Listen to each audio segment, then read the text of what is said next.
This is Saturday, November 25th, 2023, and this morning I'm going to give a Teisho on the Precepts, and of course this afternoon at 5 o'clock we'll be taking the Precepts out in the Buddha Hall. In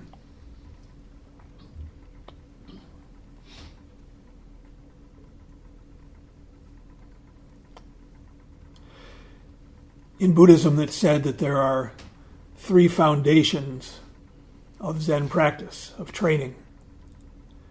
In Sanskrit, the words are Shila, Samadhi, and Prajna. Shila means discipline or morality. It's really what we're doing when we take the precepts, committing ourselves to that discipline, to that morality, to that care for others, for the greater good.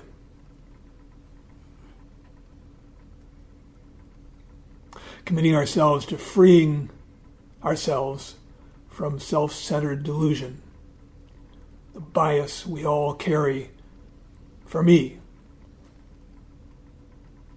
Mr. Wonderful, or Mr. Horrible, whatever exaggerated idea we have about ourselves. And the second, samadhi, is absorption or concentration, oneness. Basically, forgetting our separation, our sense of separation, our illusory separation. Losing the illusory separate self in uniting with something, with our practice, what's right in front of us. And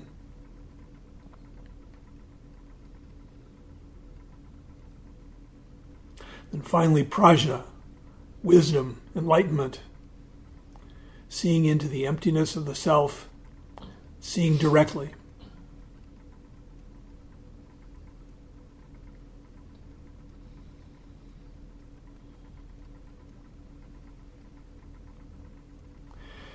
Always like to make the point that the precepts are somewhat different from the Ten Commandments or other moral rules other religions may have. Understood properly, they're a description of how we would act if we acted through our own enlightened nature, if we knew ourselves to be Buddhas. It's how a bodhisattva, being a wisdom being, literally a wisdom being, would behave.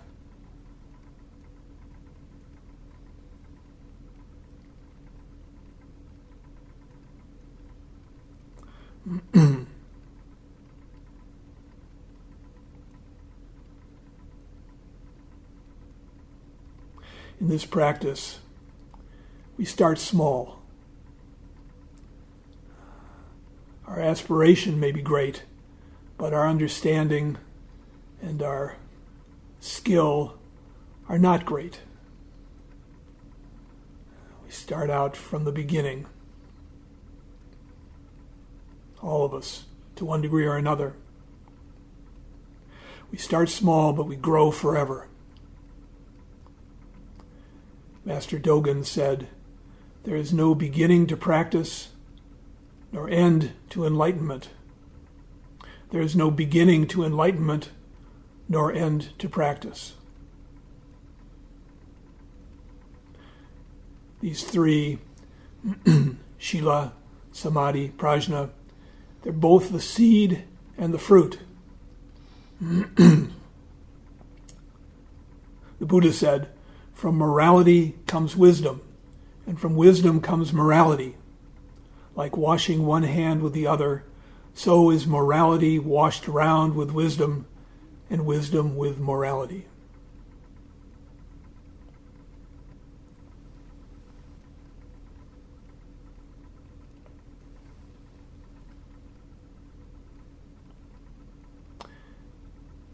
Living this sort of life of care for others, life of Shila, helps us travel light, removes many of the obstructions that make it hard to still the mind. I really like the idea of traveling light. I ran into it in maybe the second AA meeting I ever went to. Told this story before. Came into the room and there was somebody slumped in a chair nearby, clearly not paying attention. Had a few thoughts about what's even doing in this room. And when the topic of not lying but speaking the truth was brought up, he spoke. He said, "I'm honest, I tell the truth because I like to travel light." So much of our deviousness, so much of our manipulating other people is to try to get by with our transgressions, try to hide our selfishness. When we truly commit, there's a freedom that comes. I remember the first time I ever took the precepts back in, 1968, 1969. It was a feeling of being washed clean.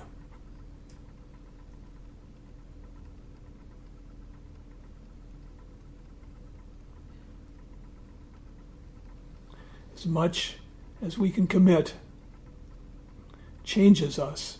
It doesn't fix everything, and I certainly violated a lot of precepts after that first Jukai. And I'll violate a lot more. There's no doubt.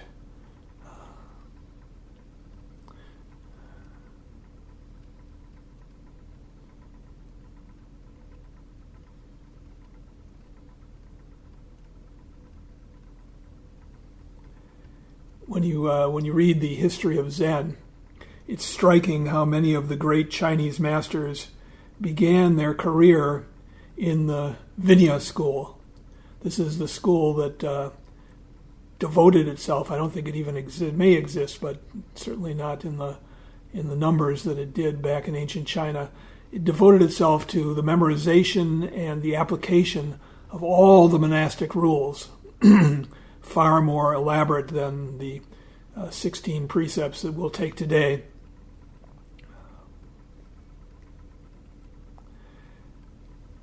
And eventually, most of these masters felt something still was missing. Fulfilling the rules, however difficult it was, still left them short of really understanding who and what they were. And so they came and practiced Zen. But I believe that foundation is one of the reasons that these masters achieved what they did. They were able to travel light.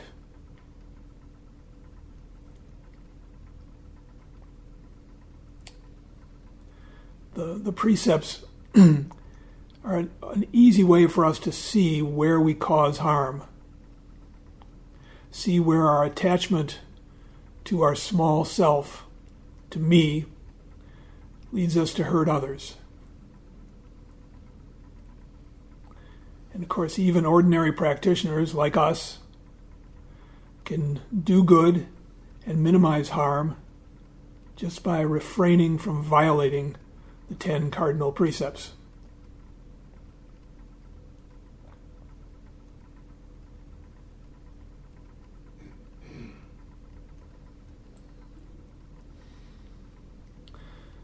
The precepts properly understood are not just prohibitions. It's just not a do not do this, do not do that. They're also a description of our behavior when we've awakened and when we can live out of that awakening. Just a far taller order. It's how we would behave if we were free of self and other. So all the precepts are phrased with what we won't do and what we will do.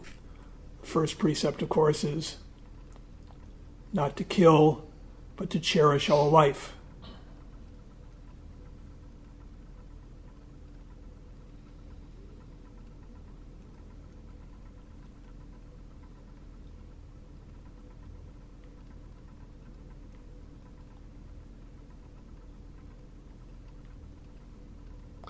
there's an interpretation reputedly came from the founder of Zen, from Bodhidharma, the Bodhidharma Precepts, which state them in the most in the purest form.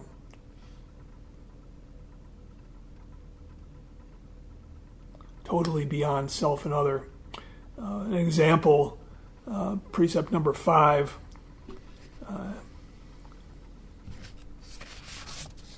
Get it exactly right.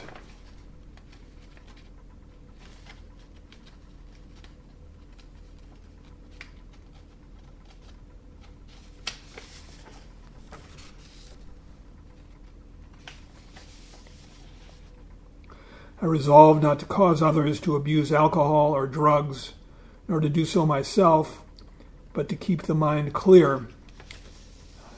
In Bodhidharma's version, it goes like this: in the intrinsically pure Dharma, not allowing the mind to become dark through ignorance is called the precepts of refraining from using intoxicants.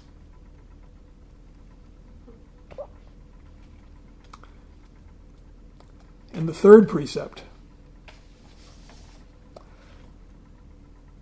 I resolve not to misuse sexuality, but to be caring and responsible. In Bodhidharma's version, in the Dharma where there is nothing to grasp, not giving rise to attachment, is called the precept of refraining from improper sex.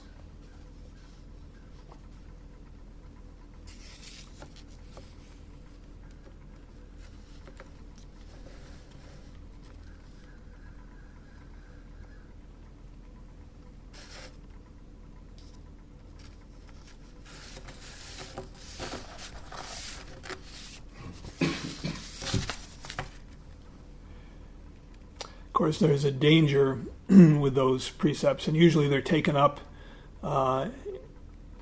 in a Zen career and studied after one has had some sort of insight and worked through many of the koans. And there's a danger of pretending to act out of a deeper understanding than we actually have. It's easy to think, many people find it easy to think that their selfishness and separation have been banished, when in fact they're still there, right under the surface.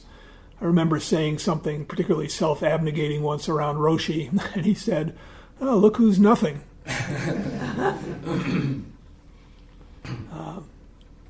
Yeah, it's a pretty high bar, and if you think that you've reached that high bar, then clearly you haven't. You really, really have to forget the self. In Christian terms, the left hand doesn't know what the right hand is doing.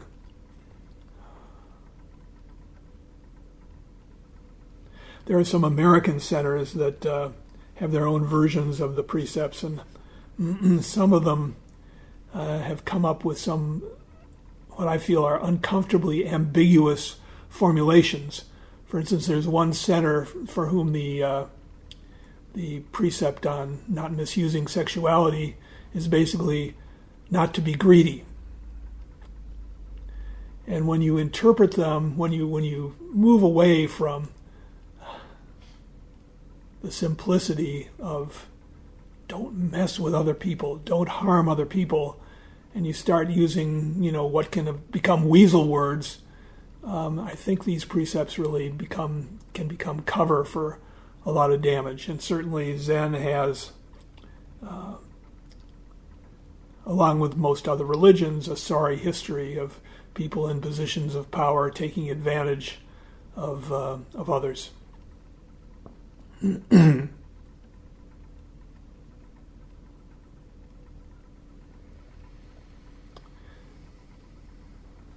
We want to pay attention to the results of what we do.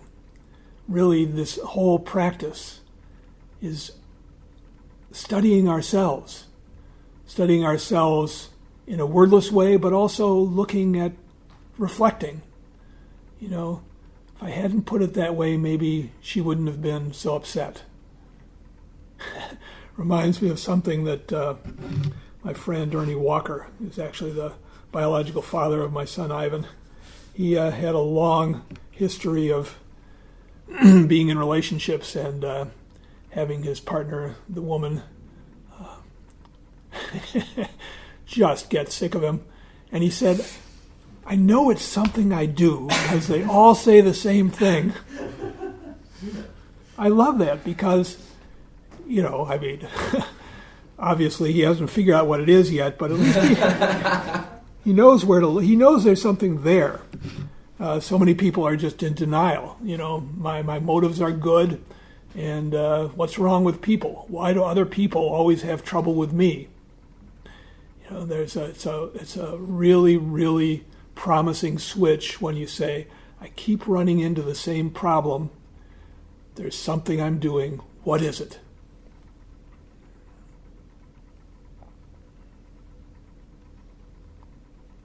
A lot of people tackle the precepts in the spirit of renunciation. I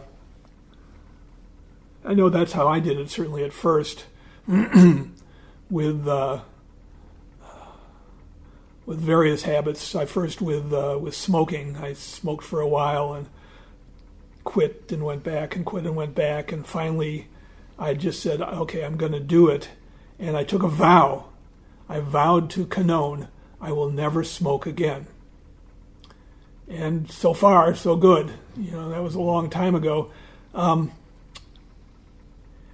Sometimes that frontal approach can work, but often not so great.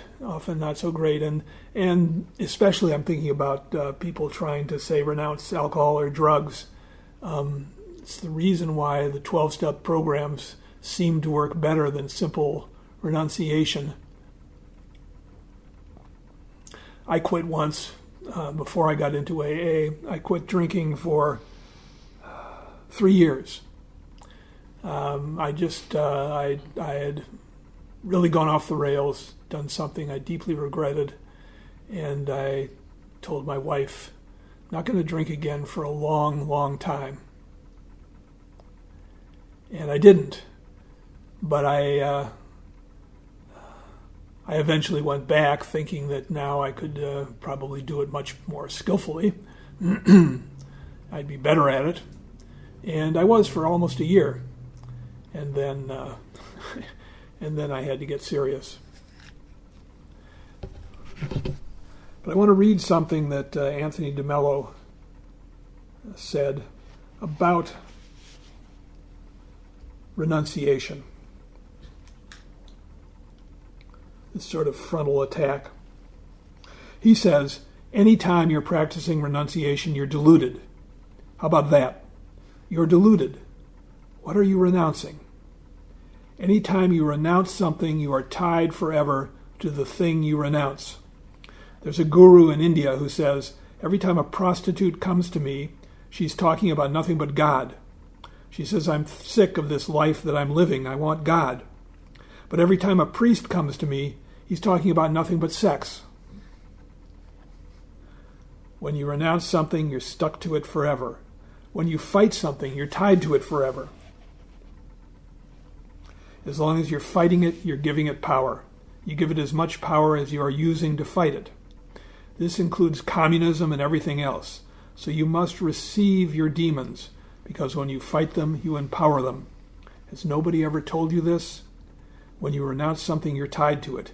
The only way to get out of this is to see through it. Don't renounce it. See through it. Understand its true value, and you won't need to renounce it. It will just drop from your hands. But of course, if you don't see that, if you're hypnotized into thinking that you won't be happy without this, that, or the other thing, you're stuck. What we need to do for you is not what so-called a spirituality attempts to do, namely to get you to make sacrifices, to renounce things. That's useless. You're still asleep. What we need to do is to help you understand. If you understood, you'd simply drop the desire for it. This is another way of saying, if you woke up, you'd simply drop the desire for it. And we do wake up, sometimes in little ways, sometimes in big ways. Something that seemed essential, and to have its hooks into us becomes lighter and drops away. Roshi Kapleau used to say to people who were considering becoming vegetarian, don't give up meat, let meat give you up.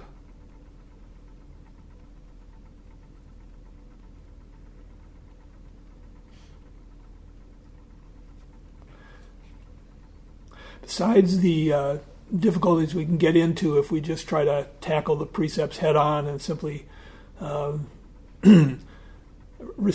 achieve perfection by renouncing everything bad, is that when we tackle virtue that way, we take pride in our good works, we can become prigs.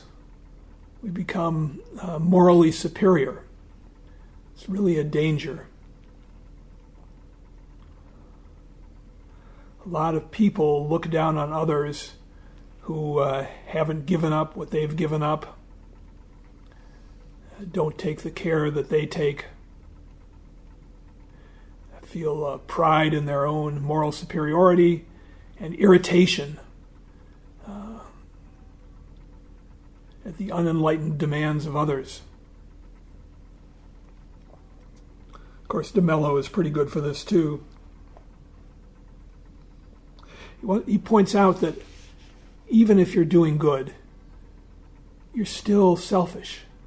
It's still in service of self. He puts it this way. I'm not saying that there's no such thing as pure motivation. I'm saying that ordinarily everything we do is in our self-interest. Everything. When you do something for the love of Christ, is that selfishness? Yes. When you're doing something for the love of anybody, it's in your self-interest. I'll have to explain that. Suppose you happen to live in Phoenix and you feed over 500 children a day. That gives you a good feeling. Well, would you expect it to give you a bad feeling? But sometimes it does. And that is because there are some people who do things so that they won't have to have a bad feeling. And they call that charity. They act out of guilt. That isn't love. But thank God you do things for people and it's pleasurable, wonderful. You're a healthy individual because you're self-interested. That's healthy. Let me summarize what I'm saying about selfless charity. I said there were two types of selfishness. Maybe I should have said three. First, when I do something, or rather when I give myself the pleasure of pleasing myself. Second, when I give myself the pleasure of pleasing others. Don't take pride in that. Don't think you're a great person. You're a very ordinary person, but you've got refined tastes. Your taste is good, not the quality of your spirituality. When you were a child, you liked Coca-Cola. Now you've grown older, and you appreciate chilled beer on a hot day. You've got better tastes now. When you were a child, you loved chocolates. Now you're older. You enjoy a symphony. You enjoy a poem. You've got better tastes. But you're getting your pleasure all the same, except now it's in the pleasure of pleasing others. Then you've got the third type, which is the worst. When you do something good so that you won't get a bad feeling. It doesn't give you a good feeling to do it. It gives you a bad feeling to do it. You hate it. You're making loving sacrifices, but you're grumbling. How little you know of yourself if you think you don't do things that way. If I had $1 for every time I did things that gave me a bad feeling, I'd be a millionaire by now. You know how it goes. Could we meet tonight, Father? Yes, come on in. I don't want to meet him. I hate meeting him. I want to watch that TV show tonight, but how do I say no? I don't have the guts to say no. Come on in. And I'm thinking, oh God, I've got to put up with this pain. It doesn't give me a good feeling to meet with him, and it doesn't give me a good feeling to say no to him, so I choose the lesser of two evils and say, okay, come on in. I'm going to be happy when this thing is over.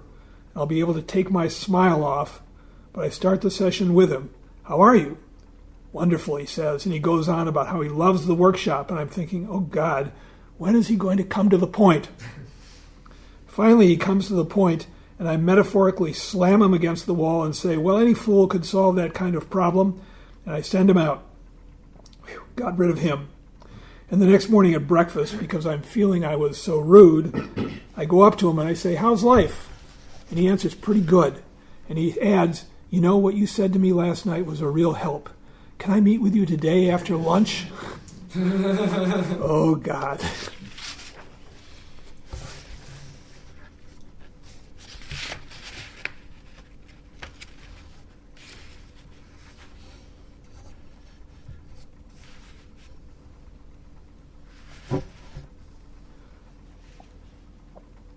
Further on, he says, I've made the point that everything we do is tainted with selfishness. That isn't so easy to hear. But think now for a minute. Let's go a little deeper into that. If everything you do comes from self-interest, enlightened or otherwise, how does that make you feel about all your charity and all your good deeds? What happens to those? Here's a little exercise for you. Think of all the good deeds you've done, or of some of them, because I'm only giving you a few seconds. Now understand that they really sprang from self-interest, whether you knew it or not. What happens to your pride? What happens to your vanity? What happens to that good feeling you gave yourself, that pat on the back, every time you did something that you thought was so charitable? Gets flattened out, doesn't it? What happens to that looking down your nose at your neighbor, who you thought was so selfish? The whole thing changes, doesn't it? Well, you say, my neighbor has coarser tastes than I do. You're the more dangerous person. You really are. Jesus Christ seems to have had much less trouble with the other type than with your type. He ran into trouble with people who were really convinced they were good. Other types didn't seem to give him much trouble at all, the ones who were openly selfish and knew it. Can you see how liberating that is? Hey, wake up. It's liberating. It's wonderful. Are you feeling depressed? Maybe you are. Isn't it wonderful to realize you're no better than anyone else in this world? Isn't it wonderful? Are you disappointed? Look what you've brought to light. What happens to your vanity? Look how we've brought a fallacy to light. There's a famous phrase, the irritability of saints. And it is true. Among people who are self-consciously virtuous, there's often a real lack of empathy. It's kind of similar to the dynamic between people with power and people who don't have power. There's a lot of studies that show that rich people, powerful people, are less empathetic. And they did a study, I've talked about this before, they took some students with a clipboard, notepad, out to a crosswalk where they stood and just noted the behavior of drivers when people were in the crosswalk, who stopped and who didn't. And they found that the more expensive the car, the less likely they were to stop for pedestrians. And someone said, well, yeah, rich people, of course, they're assholes. But I bet people with Priuses stopped. And they said, actually, they were the worst. Because now you got money and self-righteousness. We see it today in, our horribly divided political world. It's the intolerance of people who feel they're on the right side. And of course, both sides feel that. Both sides feel those people are intolerant and they're wrong. And I'm just being truthful. I'm just pointing out the truth.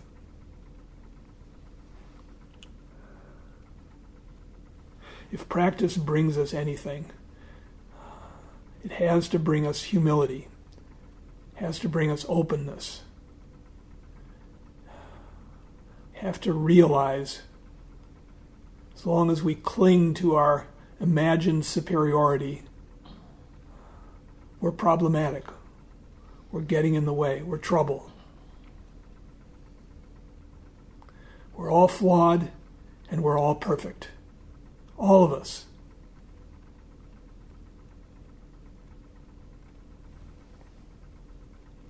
Okay. So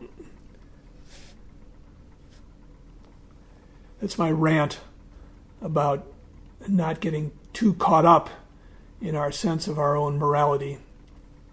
And often it becomes more acute the harder we work. So people who are really serious are at risk for that. Anyway, I want to, at least in the few minutes that are left, more than a few, just enough, I hope, just go over the ceremony. For people who've never done it before, and for those of us who have, it begins with repentance. And when you come into the Buddha Hall, there'll be somebody there. If you need it, they can give you the repentance gatha that we repeat. I think it goes, all harmful actions committed by me since time immemorial, I now repent having committed. And we go through that several times. It's the basis for taking the precepts, for taking a look first at our own shortcomings. If we feel genuine remorse for our unconsciously hurting others, every parent knows this. Everyone who cares about their friends knows this. We're clumsy. We're short-sighted. If we feel remorse and a resolve to do better, then we're ready to begin. But we need to see our shadow side. We need to see what's wrong with us. Some people may have such a negative attitude towards themselves that they don't want to see that side. It's just going to be too soul-crushing. But really, it's just joining the human race. Joining the Sangha. Henry David Thoreau said, "Make the most of your regrets. Never smother your sorrow, but tend and cherish it till it comes to have a separate and integral interest. To regret deeply is to live afresh."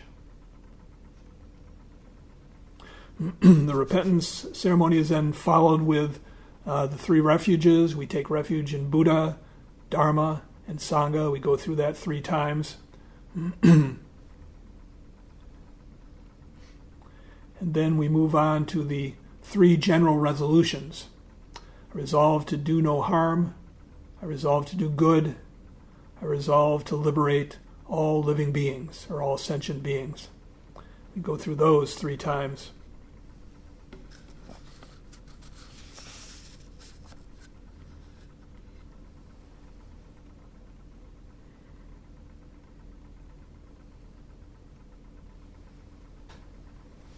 We used to say, I vow to avoid evil. And then later I think Roshi changed it to, I vow to avoid wrong. And finally, I think he finally hit on the best way of putting it. I resolve to do no harm. Resolve to do good. It's aspiration. It's when we really have that internalized, then our heart is in the right place. Not overconfident. We're not puffed up. Just want to see what we can do. It reminds me of Tongan Roshi. When he was a young man, he came up with this idea that he wanted to be like a chair. He said a chair doesn't care who sits in it. It just supports them. Doesn't care if it's pushed in a corner. It doesn't brag. Just wants to be of service. And he, Tongan Roshi, made an effort to do good, to help other people, and not have them know it.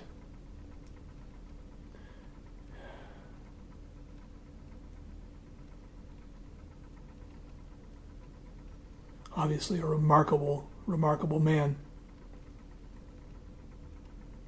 For those who don't know, Tongan Roshi was the head monk when Roshi Kapleau spent 3 years in the monastery Hoshinji studying under Harada Roshi. And really, he was a second teacher for Roshi.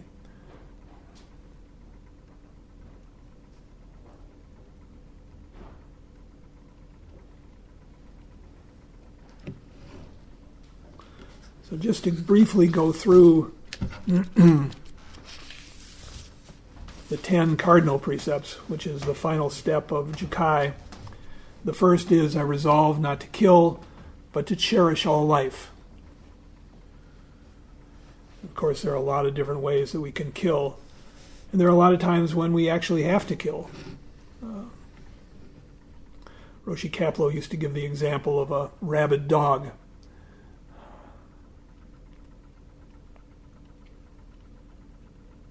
Sometimes there are pests that need to be killed.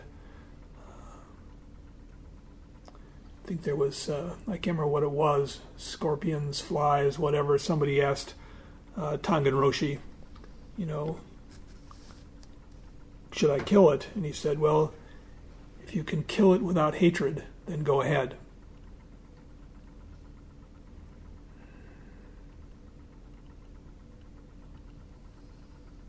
The problem with killing, of course, is that separation, self and other.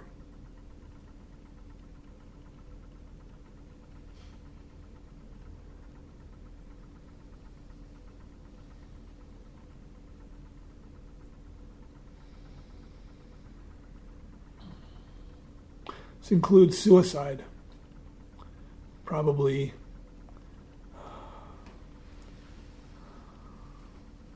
it's the saddest thing. See your own self as other. The harm this causes to loved ones, everyone who's left behind. It's really tragic. And so sad. Many people who get to the point where they consider taking their own lives.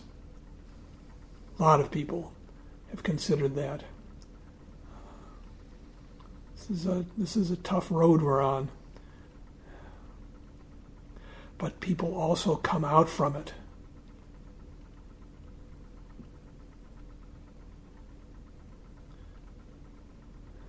It becomes just this dream.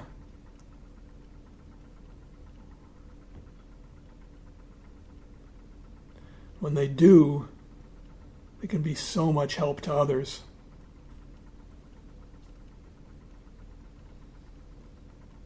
Anything we go through that's painful, we can go through it. Just do our best. Weather the storm. We come out of it with the ability to help others go through the same. We become useful.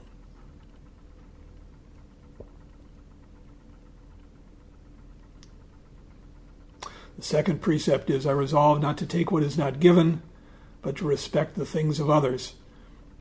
And of course, this doesn't just refer to stealing. It's really so many things that we take, all of us. A good example is hogging the credit for something. Or in a conversation among friends, dominating the conversation.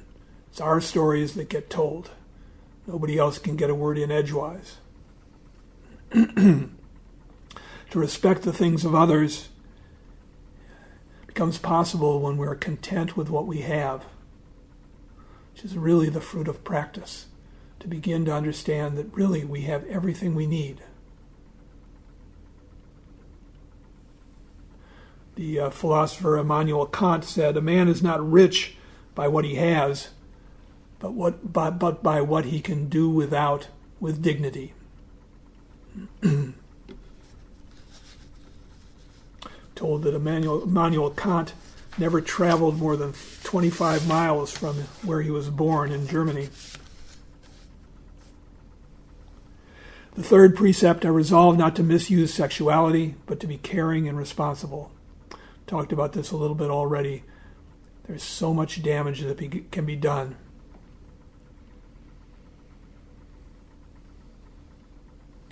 There are centers, Zen centers, Tibetan centers, Christian churches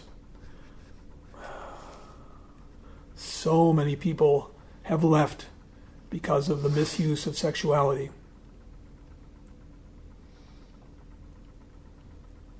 And it isn't just with religion. It's anywhere there's a power imbalance. It happens teachers and students, people in business. Even if there's not a power imbalance, just the dangers of objectifying the other, of missing their humanness.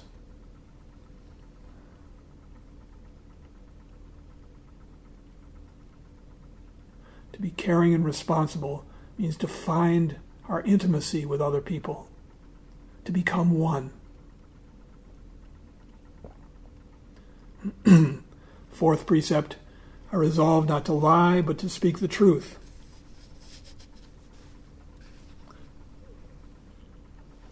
There are lies of omission as well as lies of direct commission.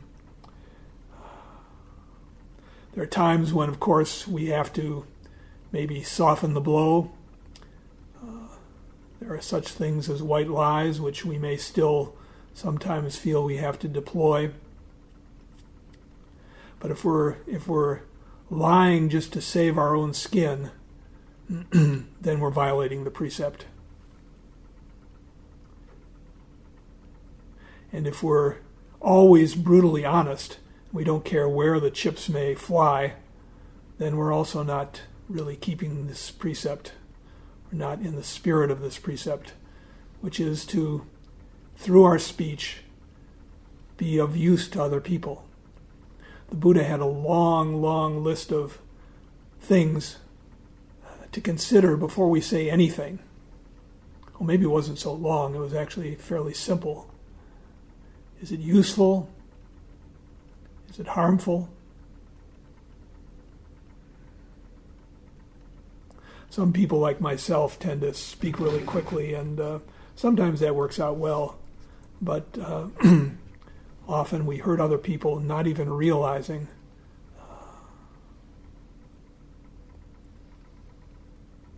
It's good to take a little bit of time.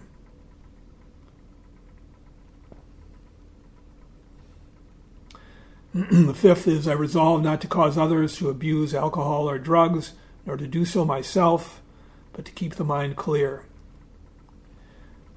Obviously, many people in the Sangha, many teachers, drink a little alcohol. I don't, just because of my own track record and because it's easier. I like to travel light. But the main thing is not to abuse alcohol or drugs and to keep the mind clear. And this can be a problem even for people who think they drink under control. If every evening ends in a little bit of a haze, you're not hurting anybody and you're not falling down, you're just sort of taking the edge off and then going to bed, that can diminish your life. Something to look at.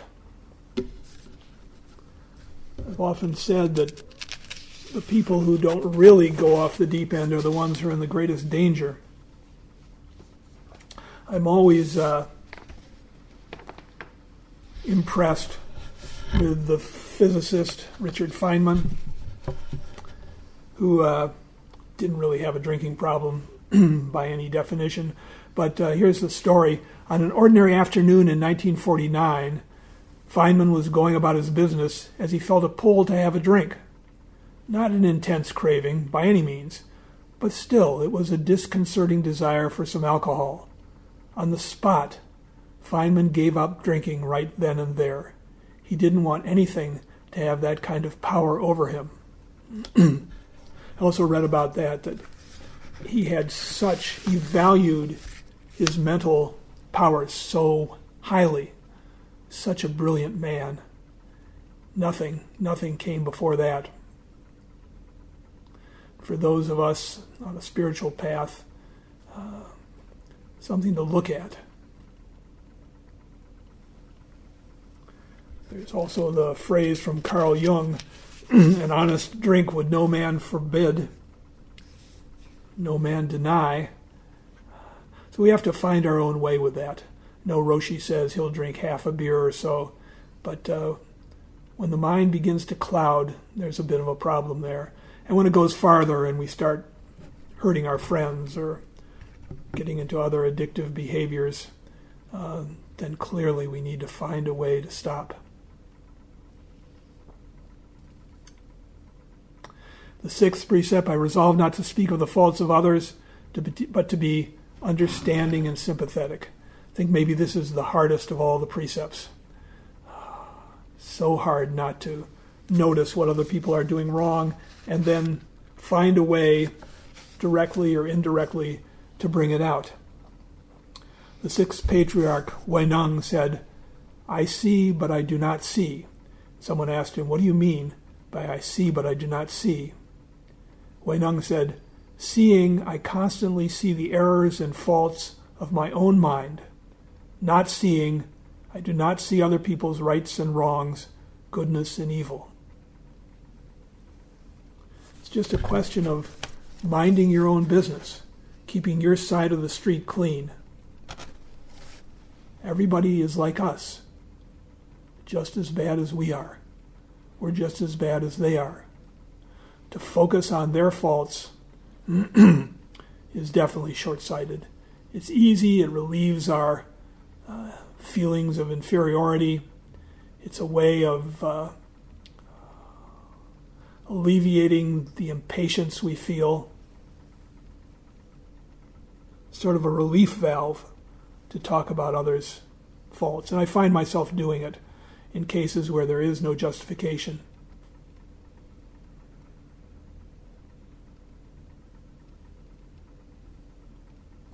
To be understanding and sympathetic. For coming from that mindset, then we're far less likely to unnecessarily bring up the faults of others. Something we have to work on for a long, long time. This precept, the sixth, is kind of linked to the seventh. I resolve not to praise myself and disparage others, but to overcome my own shortcomings. The Buddha said, "Do not give your attention to what others do, but give your attention to what you do or fail to do," which is exactly what Huineng said.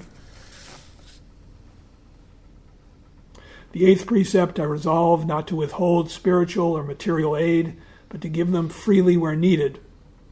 This is every kind of help. Effort, time, attention, of course money when it's called for, and to give praise and to give thanks.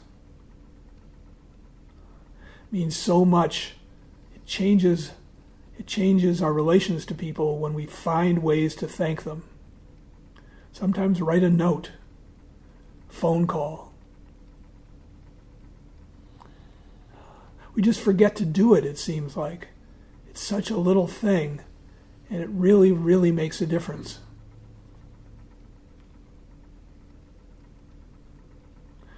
I was reading something about this guy Fetterman, the senator from Pennsylvania.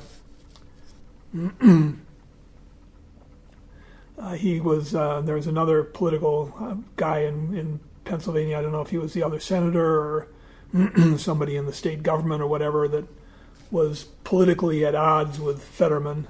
They weren't on good terms. And this guy was Jewish. And at some point, there was, people may remember it, there was a horrible attack on a synagogue in Pittsburgh. And it was right in Fetterman's neighborhood, and he found out about it way before anyone else. And he called this guy and just said, "I just wanted to give you a heads up. There's some really tragic, bad news about to come out." And just doing that created a bond between these two enemies. The guy said, "Fetterman is really a mensch." Fetterman said, "Well, I hope that's a good thing."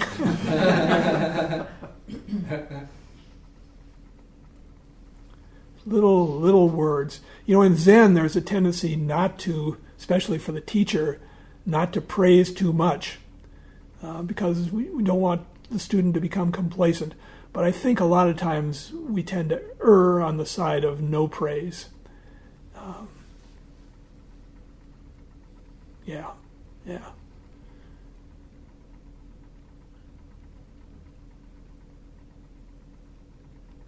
The 9th precept, I resolve not to indulge in anger, but to practice forbearance. It's a tough one. Talked about this a lot in the past. It's not a question of whether our anger is justified or not. It's a question of whether we're in touch with ourselves or not. Do we know what's going on? Do we know what's skillful?